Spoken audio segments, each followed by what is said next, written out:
नमस्कार मैत्रिणींनो, स्वागत आहे तुमचं सिलाईवर्ड मराठी या यूट्यूब चॅनलवरती। आजच्या आपल्या व्हिडिओमध्ये आपण बघणार आहोत नेटपासून फ्रॉकची कटिंग आणि स्टिचिंग कशी करायची किंवा बर्थडे फ्रॉकची कटिंग आणि स्टिचिंग कशी करायची। हा फ्रॉक जो आहे तुम्ही बर्थडेसाठी यूज करू शकता, वेडिंगसाठी यूज करू शकता किंवा कोणत्याही फंक्शनसाठी, पार्टीसाठी हा ड्रेस जो आहे तुम्ही यूज करू शकता। साधारण 10 वर्षाच्या मुलीसाठी, 9 ते 10 वर्ष वयाच्या मुलीसाठी आपण हा फ्रॉक जो आहे ते बनवत आहोत। तर याकरता इथे मेन फॅब्रिक जे नेटचं घेतलेलं आहे हे साधारण माझ्याकडे 5 ते 6 मीटरचं फॅब्रिक आहे। त्यातून आपल्याला जेवढं फॅब्रिक लागेल तेवढं आपण कट करून यूज करणार आहोत। त्याचबरोबर बटर क्रेपचं पण फॅब्रिक इथे मी 2 मीटर घेतलेलं आहे आणि सॅटिनचं फॅब्रिक इथे मी साधारण 2 मीटर घेतलेलं आहे। तर सुरुवातीला आपण बटर क्रेपचं जे फॅब्रिक आहे ते आपण अस्तर म्हणून यूज करणार आहोत आणि त्याच्या आतमध्ये आपण सॅटिन यूज करणार आहोत, कारण सॅटिनचं जे फॅब्रिक आहे ते सिल्की असतं आणि बऱ्याचदा कसं होतं की ते फिसकल्यासारखं दिसतं नेट फॅब्रिकच्या आतून। त्यामुळे आपण बटर क्रेपचं जे फॅब्रिक आहे ते एक्झॅक्टली नेटच्या खालच्या बाजूने लावणार आहोत आणि त्याच्या आतमध्ये आपण सॅटिनचं फॅब्रिक जे आहे ते यूज करणार आहोत। तर सुरुवातीला सर्वप्रथम आपण जे बटर क्रेपचं फॅब्रिक आहे त्यावरती टॉप पार्टची कटिंग करून घेऊयात। बटर क्रेपचं जे फॅब्रिक आहे ते इथे मी 4 फोल्डमध्ये ठेवलेलं आहे। आता आपल्या टॉप पार्टची, फ्रॉकचा जो टॉप पार्ट आहे त्याची उंची किती ठेवायची आहे तर 12.5 इंच जी आहे आपण तयार उंची ठेवणार आहोत आणि त्याच्यामध्ये आपण 1 इंच एक्स्ट्रा म्हणजे साधारण 13.5 इंचावरती एक मार्किंग आपल्याला इथे करून घ्यायचं आहे। हे पहा, अशा प्रकारे मार्किंग करून आपल्याला इथे एक रेष आखायची आणि एवढं फॅब्रिक जे आहे टॉप पार्टसाठी कट करून घ्यायचं आहे। हे पहा, आता इथे मी रेष आखून घेते व्यवस्थित। वरच्या बाजूला इथे आपण शोल्डरचं मेजरमेंट घेणार आहोत। तर शोल्डर साधारण इथे 12 इंच शोल्डर आहे। शोल्डरचा अर्धा भाग इथे आपण घेत आहोत 6 इंचावरती मार्किंग करून घ्यायचे शोल्डरसाठी। त्यानंतर तिथूनच खाली आपल्याला आमोलचं मार्किंग करून घ्यायचं आहे। आमोलसाठी पण आपण 6 इंचावरती मार्किंग करणार आहोत। हे पहा, अशा प्रकारे। आणि हे जे मार्किंग आहे आपण कापडाची जी ओपन बाजू आहे त्या साईडने मार्किंग करून घेणार आहोत। हे पहा, अशा प्रकारे। आता जिथे आपलं आमोलचं मार्किंग एंड झालेलं आहे तिथेच आपल्याला घ्यायचं आहे चेस्टचं मेजरमेंट। मुलीची जी पण चेस्ट असेल त्याला भागिले 4 करून घ्या। तर इथे साधारण 7.5 इंचावरती मी मार्किंग करून घेणार आहे चेस्टसाठी। 7.5 इंचावरती मार्किंग करून घेतलं, प्लस त्याच्यामध्ये आपण 2 इंच जे आहे इथे मार्जिन घेणार आहोत। हे पहा, अशा प्रकारे मार्जिनसाठी आपण 2 इंच पुढे फॅब्रिक घेतलेलं आहे, लाईन आखून घेतली आणि मार्किंग केलेलं आहे। खालच्या बाजूला इथे देखील आपण सेम मेजरमेंट घेणार आहोत। आता मार्किंग 7.5 इंचावर करणार आहोत, पण फिटिंगच्या वेळी आपण साधारण जी आपली मार्किंग असेल फिटिंगची मार्किंग ती 7 इंचावरती घेऊया।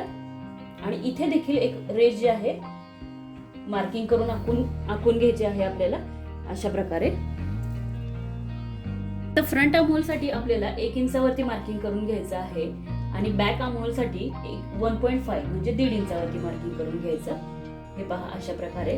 आणि कर्व स्केलच्या हेल्पने आपण इथं आमोलचा जो आकार आहे तो देऊन घेणार आहोत। कर्व स्केलने आपण आमोलचा जो आकार आहे तो देऊन घेतलेला आहे।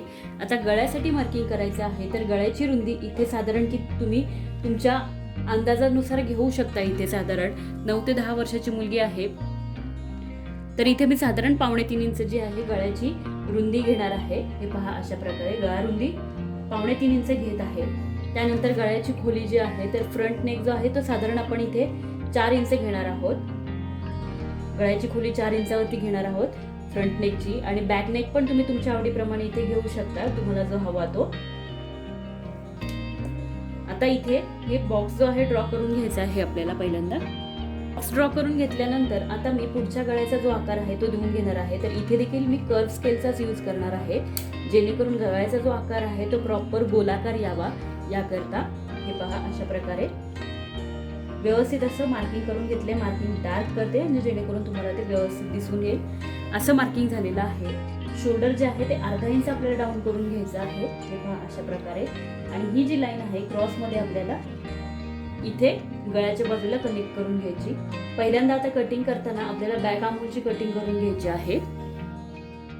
फ्रंट पार्ट आणि बॅक पार्टची कटिंग झालेली आहे। इथे दोन्ही जी नेकची साईज आहे आपण सेम ठेवलेली आहे, आकार सेम ठेवलेला आहे। बॅक साईडला जी आहे आपण झिप अटॅच करणार आहोत आणि फ्रंट साईड जी आहे सिंपल आपली असणार आहे। तर याच पद्धतीने आपल्याला मेन फॅब्रिकवरती कटिंग करायची। सेम याच पद्धतीने आपण जे सॅटिनचं फॅब्रिक घेतलं होतं त्यावरही आपल्याला कटिंग करून घ्यायची आहे। मेन फॅब्रिकची पण आपण इथे कटिंग करून घेतलेली आहे. फ्रंट आणि बॅक दोन्ही पार्ट जे आहेत आपले इथे कट झालेले आहेत. आता आपल्याला जो बॉटम आहे त्याची कटिंग करायची आहे. बॉटमसाठी इथे नेटचं फॅब्रिक जे आहे ते मी कट करून घेतलेलं आहे. फॅब्रिक डबल फोल्डमध्ये आहे. जी पन्ह्याची बाजू आहे ती खाली आहे. पन्ह्याच्या बाजूने डबल फोल्ड केलं आपण. वरची जी बाजू आहे ती बंद बाजू आहे. आता याची लांबी हे पहा, ही जी लांबी आहे ती किती घेतलेली आहे ती पाहूयात आपण. हे बघा, तर इंच टेप इथे अशा पद्धतीने ठेवून साधारण 1.5 मीटर, पूर्ण इंच टेप जो आहे आपला 1.5 मीटरचा आहे. म्हणजे 60 इंच भाग हा जो आहे पुढच्या बाजूला आणि मागच्या बाजूचा जो घेर आहे तो 60 इंचाचा. असे आपल्याला पुढचा आणि मागचा असे 2 घेर कट करायचे. तर जी वरची बंद बाजू आहे तिथून आपण कट करून घेणार आहोत.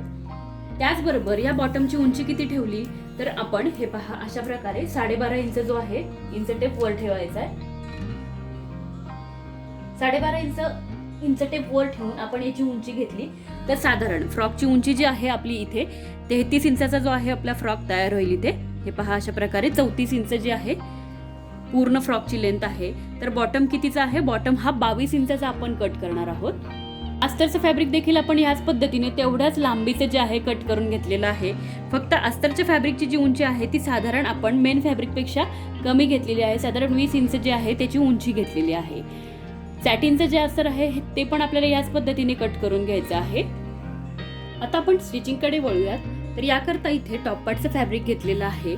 खाली इथे मी सांगितल्याप्रमाणे सॅटिनचं जे फॅब्रिक आहे ते आतल्या बाजूला ठेवलेलं आहे. त्यावरती क्रेपचं फॅब्रिक जे आहे ते ठेवलेलं आहे मी अस्तरचं. आता त्यावरती आपल्याला जे नेटचं फॅब्रिक होतं आपलं ते सरळ ठेवायचं आहे. हे पहा अशा पद्धतीने हे फॅब्रिक सरळ ठेवायचं आहे. आपण इथे गळा जो तयार करणार आहोत तो नंतर इथे क्रॉस स्ट्रीप लावून गळा आणि आमोल पार्ट जो आहे तो तयार करणार आहे. तर अशा पद्धतीने सरळ ठेवून घ्यायचं आहे. आणि त्यानंतर आपल्याला काय करायचं आहे, पिननी सिक्युअर करून घ्यायचं आहे पूर्ण फॅब्रिक पिननी सिक्युअर केल्यानंतर आपल्याला पूर्ण जे आहे अस्तर आणि जे आपलं मेन फॅब्रिक आहे ते अटॅच करून घ्यायचं आहे. जसं मी दाखवलं तसं त्याप्रमाणे गळा, आमहोल पार्ट आणि साईडने जर सगळ्या बाजूने आपल्याला हे स्टिच करून घ्यायचं आहे व्यवस्थित. कुठेही अस्तर आणि मेन फॅब्रिक हे वेगवेगळं दिसायला नको किंवा वर खाली व्हायला नको, अशा पद्धतीने आपल्याला स्टिच करून घ्यायचं आहे. आपलं जे क्रेपचं अस्तर होतं बॉटमसाठीचं ते घेतलेलं आहे मी. खालच्या बाजूने हा बॉटम मी अर्धा इंच फोल्ड करून घेतलेला आहे जेणेकरून त्याचे धागे निघणार नाहीत. आता ही जी आहे ही वरची बाजू आहे. इथे आपल्याला मोठ्या नंबरची स्टिच घ्यायची आहे. 6 नंबर 7 नंबर तुमच्या मशीनवर जी सगळ्यात मोठी टीप असेल ती टीप इथे घ्यायची आहे. आणि दोन्ही धाग्यातला एक धागा सेपरेट करून खेचून आपल्याला अशा प्रकारच्या प्लेट्स ज्या आहेत ह्या फॅब्रिकमध्ये बनवून घ्यायच्या आहेत. वरच्या बाजूने आपण स्टिच करून घेऊयात. इथे बॉटमचं मेन फॅब्रिक घेतलेलं आहे. इथे सुद्धा आपल्याला याच पद्धतीने वरच्या बाजूला मोठ्या नंबरची स्टिच घ्यायची आहे आणि दोन्ही धाग्यातला एक धागा सेपरेट करून वरच्या बाजूने छोट्या छोट्या चुन्या ज्या आहेत त्या करून घ्यायच्या आहेत किंवा गॅदर्स आपण ज्याला म्हणू शकतो ते या पूर्ण पार्टला आपल्याला बनवून घ्यायचे आहेत.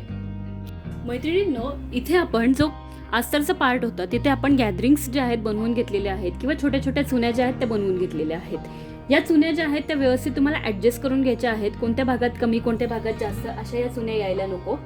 मोठ्या नंबरची टीप घेतल्यानंतर ह्या ज्या चुन्या आहेत त्या व्यवस्थित येतात. आणि हे पहा अशा प्रकारे जर कुठे दाट चुन्या येत असतील, कुठे पातळ येत असतील तर तुम्ही अशा प्रकारे त्या हलवून ज्या आहेत व्यवस्थित सेट करू शकता. अशाच पद्धतीने मी जो आपला मेन फॅब्रिक आहे हे पहा त्याला देखील चुन्या करून घेतलेल्या आहेत. आता हे दोन्ही एकमेकांमध्ये आपल्याला अशा पद्धतीने शिवून घ्यायचे आहेत, अटॅच करून घ्यायचे आहेत एकावर एक ठेवून आणि व्यवस्थित अटॅच करायचं आहे. कुठेही चुनी जी आहे ती अशी उलटी पडायला नको किंवा फोल्ड व्हायला नको, अशा पद्धतीने हे शिवून घ्यायचं आहे. त्याचबरोबर जो आपला टॉप पार्ट होता तो पण मी इथे रेडी करून घेतलेला आहे. हे पहा व्यवस्थित असं स्टिच केलेला आहे. टॉप पार्ट आपण चारही बाजूने अस्तर फिक्स झालेला आहे. आता आपण हा पार्ट जो आहे व्यवस्थित शिवून घेऊयात. अस्तरचं फॅब्रिक आणि मेन फॅब्रिक एकमेकांना अटॅच करून घेतलेले आहे दाखवल्याप्रमाणे. आता आपल्याला काय करायचं आहे, जो टॉप पार्ट आहे तो आपल्याला अटॅच करून घ्यायचा आहे. हे पहा अशा पद्धतीने टॉप पार्ट जो आहे पूर्ण बॉटम पार्ट मध्ये आपल्याला अटॅच करून घ्यायचा आहे. आता इथे जर फॅब्रिक कमी जास्त होत असेल तर तुम्हाला इथे परत धागा ओढून चुन्या ज्या आहेत त्या करून घ्यायच्या आहेत व्यवस्थित. आता हे अटॅच करून घेऊया. टॉप पार्ट आणि बॉटम पार्ट जे आहेत ते आपण व्यवस्थित एकमेकांमध्ये अटॅच करून घेतलेले आहेत. आता सॅटिनचं जे आपलं अस्तर होतं हे पहा ते मी इथे अम्ब्रेला मध्ये कट केलेलं आहे. हे पहा अम्ब्रेला कट मध्ये मी हे अस्तर कट केलं होतं. आता आपल्याला काय करायचंय, हा जो फ्रॉक आहे तो अशा पद्धतीने ठेवायचा आहे आणि हे पहा अशा पद्धतीने फ्रॉक ठेवल्यानंतर आपल्याला हे जे अस्तर आहे ते जॉईंट करायचं आहे. हे बघा अशा प्रकारे इथे वरच्या बाजूने अस्तर ठेवूयात. आता इथे अस्तर ठेवताना उलटं ठेवायचं आहे, म्हणजे जी सरळ बाजू आहे ती वर ठेवायची, अस्तर उलटं ठेवायचं आहे आणि अशा पद्धतीने व्यवस्थित इथे स्टिच करून घ्यायचं आहे पूर्ण अस्तर. अस्तर जे आहे आपण अटॅच करून घेतलेलं आहे सॅटिनचं. आता हे पहा, हे अशा पद्धतीने आपल्याला खालच्या बाजूला टर्न करून घ्यायचं आहे. इथे तुम्ही बघू शकता आता फिनिशिंग बघा, अगदी रेडीमेड फ्रॉक सारखी इथे फिनिशिंग आलेली आहे. कुठेही जॉईंटचा जो पार्ट आहे तो दिसत नाहीये. आता हा जो पार्ट आहे आपण सरळ करून घेऊयात. हे बघा अशा पद्धतीने आपलं टॉप पार्ट आणि बॉटम पार्ट जे आहेत ते जॉईंट झालेले आहेत. आता इथे गोल्डन कलरचं एक फॅब्रिक घेतलेलं आहे मी. आता हे जे गोल्डन कलरचं फॅब्रिक आहे ते आपल्याला व्यवस्थित इथे स्टिच करून घ्यायचं आहे. इथे तुम्ही दोन्ही बाजूने स्टिच करून घ्या आणि या साईडला इथे बो लावून अशा पद्धतीने छोटे छोटे बटन्स जरी लावले तुम्ही असं पकडून तरी हे खूप छान दिसतं. अशा पद्धतीने हे शिवून घ्यायचं आहे व्यवस्थित. मैत्रिणींनो, इथे फ्रंट पार्ट जो आहे त्यामध्ये आपण गोल्डन फॅब्रिक जे आहे यूज करून इथे स्ट्रीप जी आहे अटॅच केलेली आहे.